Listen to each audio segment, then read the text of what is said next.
Party నుంచి ఎన్నో స్వతంత్ర పోరాటాలు చేశారు. ఈ దేశానికి స్వతంత్రం ఉండాలి, ఈ దేశానికి పేద ప్రజలకు విముక్తి కావాలని ఎన్నో ఎర్ర జెండా పార్టీలు పోరాటాలు చేసి మీకు తెచ్చిన హక్కు ఇది. మీరందరూ కూడా ఆలోచించి మా రైతు కూలీల సంఘాన్ని మీరందరూ సపోర్ట్ చేయగలిగితే ఈ రాష్ట్రంలోని ఈ దేశంలోని తప్పకుండా పోరాటాల్లోని అనేక వీరులు పుడతారు. అనేక పోరాటాల్లో మన మహిళలు కూడా మీరు పోరాటాల్లో రావాలక్క.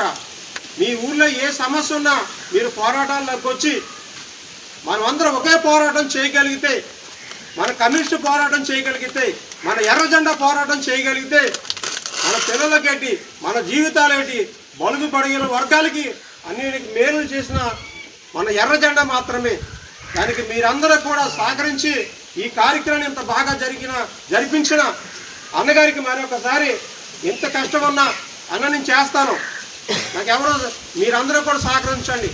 ఈరోజు గ్రామంలోని నా కైకోలు గ్రామంలో పెట్టాలి, ఎన్నో రోజులు అయిపోయింది అక్కడ నా ఎర్ర జెండా ఎగరేసి అని అన్న ఎంతో మమ్మల్ని అందరూ కాకించి ఈ గౌరవించిన అన్నకి మరొకసారి మా అందరి తరఫున కార్మిక ఉద్యమాలు జరిపించు దేశానికి ధన్యవాదాలు తెలియజేస్తూ, మిత్రులారా, మరి ఇక్కడ మనకి చాలామంది సీనియర్లు ఉన్నారు. మన కంచారావు అన్న, అలాగే వెనకాల ఉన్నటువంటి మన వెంకటేశ్వర అన్న, వీళ్ళందరూ ఎప్పటి నుంచో